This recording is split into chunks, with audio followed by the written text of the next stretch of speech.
आप देख रहे हैं जन अदालत समाचार। जनता की बात जनता के साथ जन अदालत में।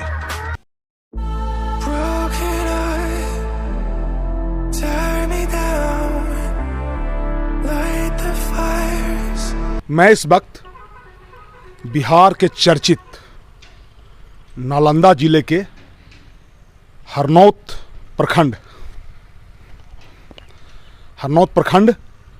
के गुनामा पुवारी उच्च विद्यालय में हूँ। गुनामा बड़ा चर्चित जगह है। देखिए इस जस्ट ये यहाँ से मात्र 3 किलोमीटर बगल में वो रेल का कारखाना है। जब कलाम साहब राष्ट्रपति थे तो यहाँ रेल कारखाना बनाया गया था। अटल बिहारी वाजपेयी के टाइम में नीतीश कुमार थे, अभी वर्तमान में मुख्यमंत्री हैं। चूँकि हम कुछ ऐसा चीज़ खोजते चलते हैं जिसमें बिहार के जो विभूति थे, बिहार ने पूरे दुनिया को गणतंत्र का पाठ सिखाया, अहिंसा का पाठ सिखाया। पूरे दुनिया में अभी जो आतंकवाद चल रहा है, महात्मा बुद्ध और महावीर ने वो संदेश दिया। ये कुंडलपुर पास में ही है, नालंदा जिला में पड़ता है। पूरे दुनिया को शिक्षा देने वाला नालंदा विश्वविद्यालय खंडहर यहीं पर है। हम प्रयास करेंगे वहाँ जाकर दिखाने का। हमारा आने का जो यहाँ मुख्य उद्देश्य है, ये सर गणेश दत्त सिंह हैं। सर की उपाधि इनको अंग्रेजों के द्वारा दी गई थी। चूँकि बिहार के गर्भ में, बिहार के धरती के गर्भ में ऐसे ऐसे रत्नों ने जन्म दिया है। ये लोग मरते नहीं हैं, मरा नहीं करते, लेकिन जो सम्मान केंद्र सरकार के द्वारा, राज्य सरकार के द्वारा मिलना चाहिए था, उनको नहीं मिल पाया। देखिए ये पटना विश्वविद्यालय जहां निर्माण किया गया है, ये कृष्णा कुंज इन्होंने दान में दे दिया था। पूरा संपत्ति इन्होंने दान में दे दिया और अनेक कार्य किए। देखिए पहले विश्वविद्यालयों में जो कुलपति नियुक्त किए जाते थे वो न्यायाधीशों के द्वारा होता था, न्यायाधीश होते थे। सच्चिदानंद सिन्हा पटना विश्वविद्यालय के पहले ऐसे भी से हुए जो जज नहीं थे। ये सुधार इनका किया हुआ था। उस वक्त बिहार और उड़ीसा संयुक्त प्रांत था। हम विस्तार से जानकारी देंगे आपको, चूँकि बहुत इनका व्यक्तित्व कृतित्व इतना विराट है कि मेरे ऐसा छोटा आदमी से ये संभव नहीं है। हमारे साथ बिहार के चर्चित चेहरा हैं उदय शंकर जी उर्फ कवि जी। ये लगभग 1972 से बचपन से नीतीश कुमार के मित्र रहे हैं। 1972 से उनके साथ रहे हैं। बेहद सादगी भरा जीवन जीते हैं। बहुत दिन तक मगही अकादमी के चेयरमैन रहे हैं। लेकिन आज के राजनीति से मन उबने के कारण ये दूर हो चुके हैं। लगभग 10 से 12 साल ये एक अन्य मार्ग में एक मित्रवत रूप में नीतीश कुमार के साथ रहे हैं। लंबी यारी है मुख्यमंत्री के साथ इनको, और जाना पहचाना चेहरा है।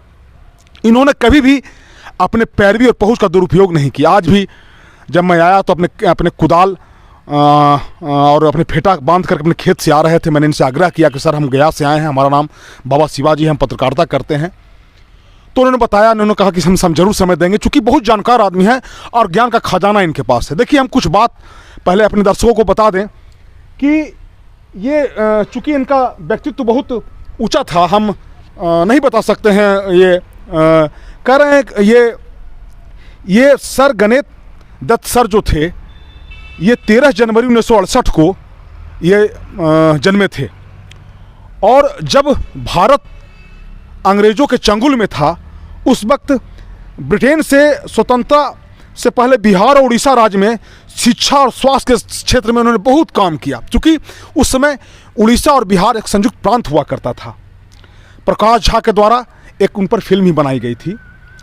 ब्रिटिश शासन में बिहार और उड़ीसा में स्वशासन मंत्री रहे और बिहार के प्रमुख लोगों में, यहाँ तक कि देश के प्रमुख लोगों में इनका एक नाम रहा।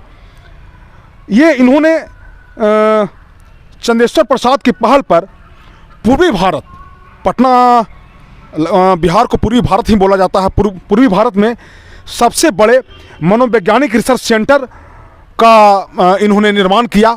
और कृष्णा कुंज जो इनका अपना घर था, बहुत सारा प्रॉपर्टी था बेगूसराय में, पटना में, सारा इन्होंने दान में दे दिया। ये अपने जीवन काल में जब जिस पद पर रहे, ये पूरा पैसा, इन्होंने पैसा कभी नहीं लिया, ये विधवा गरीब और स्कूल बनाने में लगा दिया।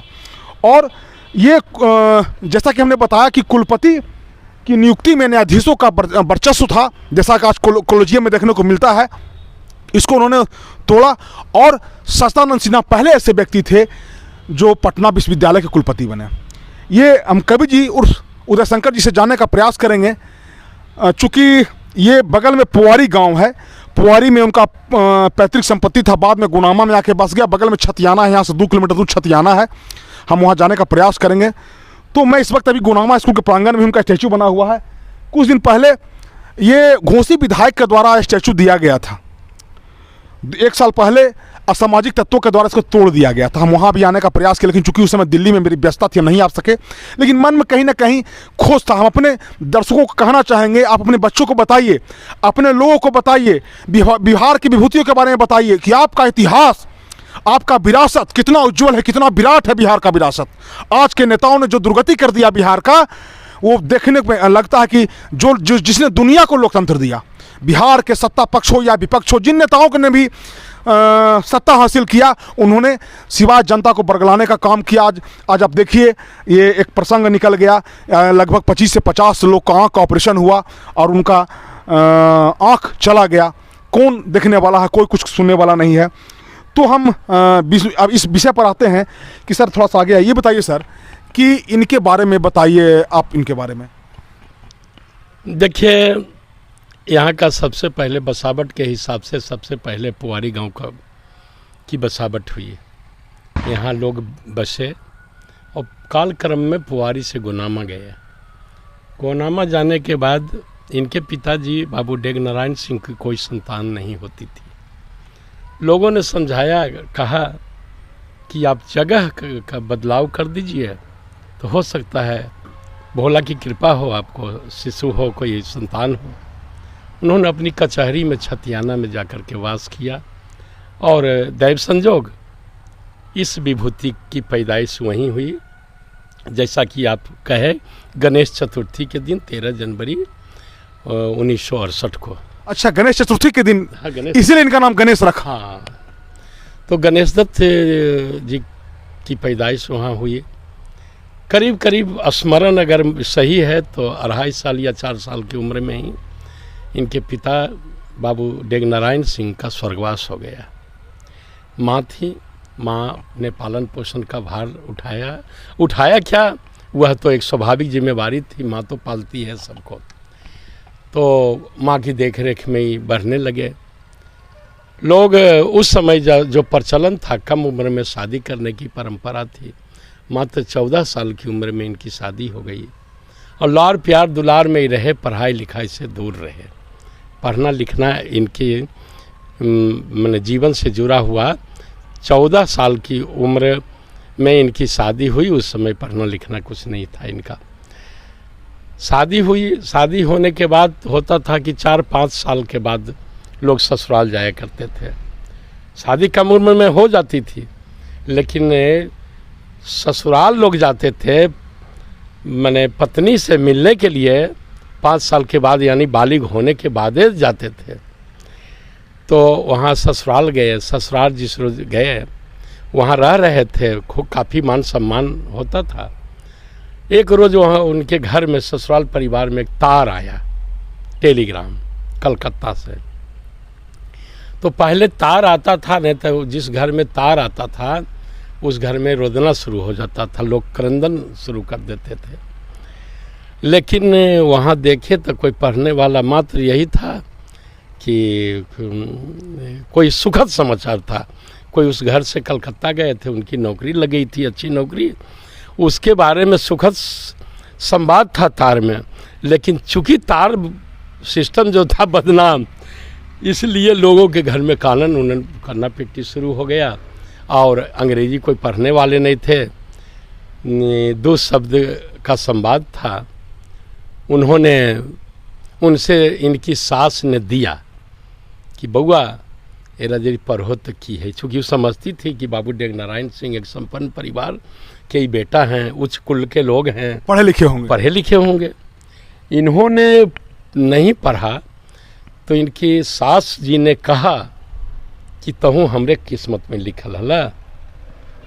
ये बात उनको इनके मन में गर गई। वो मतलब इसको ये उनकी सास ने कहा कि हाँ। आप भी हमारे किस्में में मढ़ा गए, मतलब यानी हम गलती से आपको दामाद बनाए। इसका कहने का विश्लेषणात्मक बात तो ये हो सकता है। उस समय दौड़े हुए वहाँ से चले गए, पैदल दौड़े हुए। इनका ससुराल चंडी के नज़दीक रुखाई गांव में था। ये चले गए, सड़क या कच्ची सड़क तो थी उस समय, फतुहा के तार बाबू इनके पिताजी के मित्र थे और जिससे इनका घरेलू संबंध था। वहाँ जब गए तो तार बाबू को जब ये दिखाए तो वो कहे कि अरे हमारा दोस्त बाबू डेगनारायण सिंह का बेटा दुगो शब्द अंग्रेजी नहीं पढ़ सकता है। वहाँ भी नसीहत, तो यहाँ के बाद दूसरी वहाँ भी नसीहत। ये बात मन में गर गई और फिर ये चले आए गांव, ससुराल नहीं गए, चले आए गांव। गांव आकर के अपनी माँ से कहा, माँ को ये कहते थे भौजी, माँ नहीं कहते थे। घर के लोग भौजी भौजी करते होंगे, बचपन से ही भौजी कहना शुरू किए। ये भौजी कहते थे, भौजी हम पढ़बो, अब हम पटना हमरा भेज दा, हम पढ़ ली। तो हुआ कि भाई पटना सारी तैयारी होने लगी, कि खुशी हुई कि घर में बेटा पढ़ने की इच्छा जाहिर किया है। पोआरी से एक आदमी बाबू केशव सिंह थे, पहलवान, हमारे गांव के चर्चित पहलवान थे। उस समय तो जैसे आज विद्वता की पूछ है, उससे कम पूछ पहलवानगी की नहीं थी उस समय। उन्हीं के पिताजी को कहा गया इसके लिए कि गांव से कि वो वहाँ से उनको फलना बाबा को बुलाया जाए। वही लेकर के गए पटना। अब पटना जाने के बाद इनका नाम कॉलेजिएट स्कूल में 18 वर्ष की उम्र में चौथा वर्ग में नामांकन कराया गया। और तब से वो पढ़ने लगे। इस तरह से अध्ययन करते थे कि अपनी टीक को बिजली पंखा में बांध देते थे। मतलब अपने टीक को जैसे पंखा में बांध देते थे, शिखा को बांध देते थे कि जग करके माने झुकनी नहीं लगे। और पढ़ते पढ़ते फिर तो सर गणेश दत्त ने पीछे मुड़कर नहीं देखा और यहाँ तक के डिलीट तक के किए। हाँ। इनको सर की उपाधि अंग्रेज के द्वारा सर की उपाधि दी जाती थी। सर की उपाधि दी जाती थी उत्कृष्ट कार्यकर्मी को, जो समाज में कुछ नया काम करते थे। तो नया काम इन्होंने सर गणेश दत्त को, ये लाट साहब जो गवर्नर जो हुआ करते थे, जिनको अभी हम गवर्नर कहते हैं, लाट साहब उस समय चर्चित लोग में चर्चा में कहा जाता था। लाट साहब कहे कि जब ये हो गए स्वायत्तशासी मंत्री तो इनकी तनख्वाह 4000 की गई उस सस्ती में, जिस समय की 20-25 रुपया में या 10 रुपया में 10 ग्राम शुद्ध सोना मिलता था 24 कैरेट का। उस समय 4000 तनख्वाह था। इन्होंने कहा, चूँकि अंदर में तो देशभक्ति थी, इसलिए इन्होंने कहा कि हमारा देश गरीब है, एक मंत्री को 4000 रुपया आप दीजिएगा, ये अन्याय है। ये उड़ीसा और बिहार संयुक्त प्रांत था। उसके स्वशासन मंत्री बनाए गए। 2 मंत्री बने थे। एक थे कोई माने मुसलमान कौम से थे, उनका नाम अभी हम भूल रहे हैं, और ही थे। तो ये विरोध किए, और जब विरोध किए तो अंग्रेज सोचा कि हमारे अधीनस्थ जो मंत्री हैं उनकी तनख्वाह कम हो, उसमें उन्होंने अपनी बेइज्जती समझी, इनके स्वार्थ के लिए नहीं, अपनी बेइज्जती से बचने के लिए कि वहाँ पर विलायत के किंगडम को हम क्या कहेंगे, इन्होंने 4000 वेतन कर दिया। तो 4000 वेतन तो कर दिया और मनस्क ढंग से स्वीकार इनको करना पड़ा, कानूनी ढंग से स्वीकार करने की व्यवस्था थी। लेकिन इन्होंने कहा कि ठीक है, पैसा तो मेरे हाथ में, रकम तो मेरे हाथ में आएगी। 3000 रुपया ये बांट देते थे विभिन्न कल्याणकारी योजना, स्कूल बनाने के काम में, विधवा को, गरीब को शिक्षा देने के काम में काम करते थे। 1000 रुपया में अपना मेंटेनेंस और माने ये जो दान धर्म करते थे, जो लौकिक दान धर्म है, उसमें कोई भिखारी आया, कोई गरीब आया, कोई मैंने कुछ आया, लेकिन 3,000 रुपया जो थे वो बड़े बड़े कार्यों के निर्माण में लगाते थे, निर्माण कार्य में। 1,000 रुपया जो है वो कुछ संचित रहता था, इतिहास से जो है उसको छिपा लिया गया। महात्मा गांधी जब आए थे पटना तो उन्होंने इच्छा जाहिर की कि बिहार में एक दान वीर सरगनेश दत्त है, हम उनसे मिलेंगे। तो कांग्रेस वालों ने कहा कि नहीं, वो तो अंग्रेज़ के पिट्ठू हैं, आप उनसे नहीं मिलिए। वो कहे कि वो अंग्रेज़ का पिट्ठू नहीं है, वो चरित्रवान है, वो चरित्र का पिट्ठू है, उत्तम चरित्र का व्यक्तित्व उसमें है, इसलिए मैं उस आदमी से मिलूँगा। तो जब गए उस रोज़ सरगनेश दत्त के पास में जो भी था, अपनी पत्नी या अपने घर में जो भी सोना चांदी जो भी था, कुछ शेष नहीं रहा, सब गांधी को दान में दे दिया। दान में दे दिए। आज़ाद, चूँकि वो धन संग्रह कार्य हेतु गांधी आए थे बिहार, तो सरगनेश दत्त ने किया। अपनी माँ पूजा करती थी कृष्ण कुंज में, कृष्णा कुंज मकान था। हाँ, कृष्ण कुंज था उसका नाम। अब अंग्रेजी में कृष्णा कुंज उसको कहते हैं। अब तो परंपरा चल चुकी है, न हम हिंदी बोलते हैं न अंग्रेजी बोलते हैं। राम को रामा कहा जाता है, कृष्ण को कृष्णा कहा जाता है। अब जो कहा जाए। तो उन्होंने पटना यूनिवर्सिटी को उस समय ज़रूरत थी मकान की, और मनोवैज्ञानिक रिसर्च सेंटर बनाया, पटना यूनिवर्सिटी बनाया। PMCH के निर्माण में इनकी अहम भूमिका है। PMCH उस समय, उस जमाने में, जबकि इनका कालखंड जो था, कर्म काल जो था, वह 1922 से लेकर के 42-44 तक के था। इस क्रम में उस समय, उस जमाने में, जबकि पूरे दुनिया में नया नया रेडियम का आविष्कार हुआ था, जो H. Becquerel मैडम क्यूरी के द्वारा किया गया था, तो रेडियम इंस्टीट्यूट पटना में अपना पॉकेट से के पैसा से बनवाए। आयुर्वेदिक कॉलेज पटना का इन्होंने बनवाया, आपने बनवाए। अब कई साल के बाद देखिए भारत सरकार आयुर्वेद को दिया थी। और हिंदू मुस्लिम एकता के इतने पक्षधर थे कि बगल में ही तिब्बी कॉलेज बनाया, जहाँ पर हकीम की पढ़ाई होती है। अच्छा, तिब्बी कॉलेज ही बनाया, यही बनाए थे। वहीं पर गोंगा बहरा स्कूल खुलवाए, विधवाश्रम वहीं पर बगल में कदम कुआं में ही इन्होंने सब अपने पैसे से खुलवाया। ये मानसिक आरोग्यशाला काके ये अपने पैसे से ही शुरू करवाए थे, बाद में सरकार ने दिया। और काके में जो उसमें चूंकि झारखंड बिहार एक था उस समय, झारखंड बिहार तो उस समय एक था, ये ऐसा सही बात है। उस समय तो कल्पना भी नहीं थी कि दोनों भौगोलिक स्तर से और राजनीतिक स्तर से और सामाजिक स्तर से बंटेगा। उस समय उन्होंने काके का आरोग्यशाला वो अपने खर्च से बनवाया। देखिए जी, उनके त्याग का सबसे बड़ा अतिथि था, उनके 2 लड़के थे। एक लड़के जज हो गए अपनी योग्यता से, दूसरे लड़के भी वकील थे।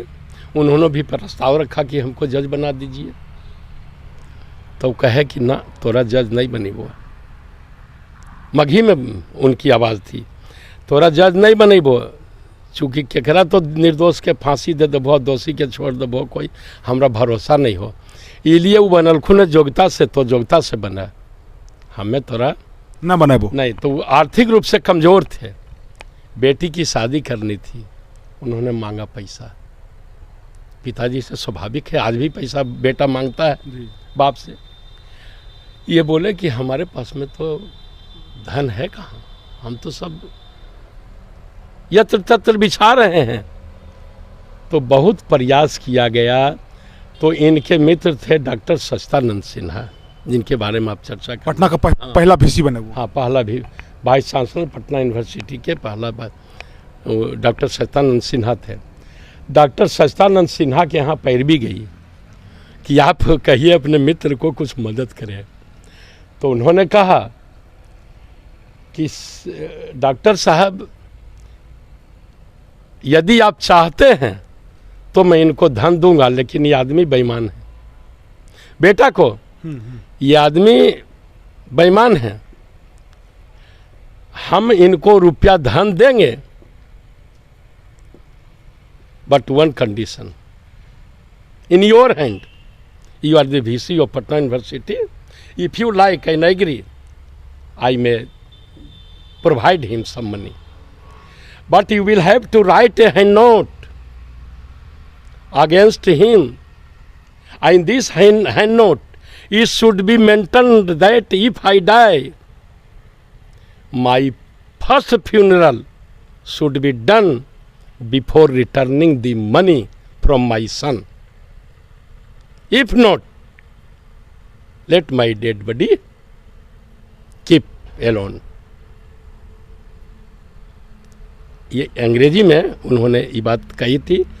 यदि मैं मर जाऊं और पैसा ये नहीं देंगे तो डॉक्टर सिन्हा साहब, it is your duty, you will have to press him, give pressure to my son to return the money, and this money should be invested in Patna University. और after his death he did everything according the testament of that person, this person. Oral testament, but it was not oral testament, a written testament, जिसको hand note कहा जाता है.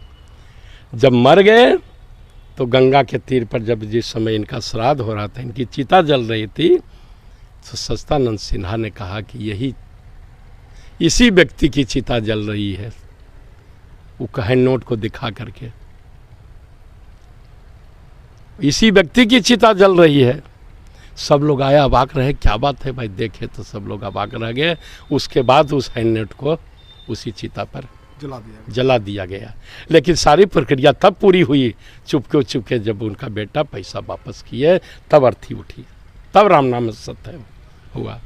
ये बड़ा रोचक प्रसंग था. चूँकि लंबा वीडियो बन जाता है तो दर्शक और भी बहुत सारी बातें हैं हम बताने का प्रयास करेंगे, और भी कुछ रोचक घटना हो तो देखिए, हम अपने व्यूअर को कहना चाहते हैं, दर्शकों को कहना चाहते हैं कि बिहार अपने बच्चों को बताइए, ऐसे कैरेक्टर हमारे समाज में थे जिन्होंने सर्वस्व दान दिया. और देखिए, तुलसीदास को उनकी पत्नी ने धिक्कारा था, इनको इनके सास ने उलाहना दिया था कि आप भी मेरे मत्थे मढ़े गए. तो इंसान का जो जीवन है वो अगर चाह ले, इनके जैसे लोग के लिए ही कहा गया कि खुदी को कर बुलंद इतना कि हर तकदीर से पहले खुदा अपने बंदे से पूछे बता तेरी रजा क्या है. ये हमारा आने का और अपने बिहार के दर्शकों को ये बताना चाहते हैं कि एक सम्मान मिलना चाहिए. पटना में बहुत सारे नेताओं का स्टैचू लग गया, भवन बन गया, बहुत सारे लोगों का चंद्रगुप्त चाणक्य, बहुत लोगों ने अच्छा काम किया, उनके भी अच्छा नीतीश कुमार ने काम किया है. मैं चाहता हूं, हमारी सरकार से मांग है, अपने चैनल के माध्यम से मैं कहना चाहते हैं कि इनको जो प्रतिष्ठा मिलनी चाहिए, ये किसी प्रतिष्ठा के मोहताज नहीं है, लेकिन ये प्रतीक आने वाले जनरेशन को, आने वाले जो हमारे बच्चे हैं, विरासत है, वो हम उनको जान पाएंगे.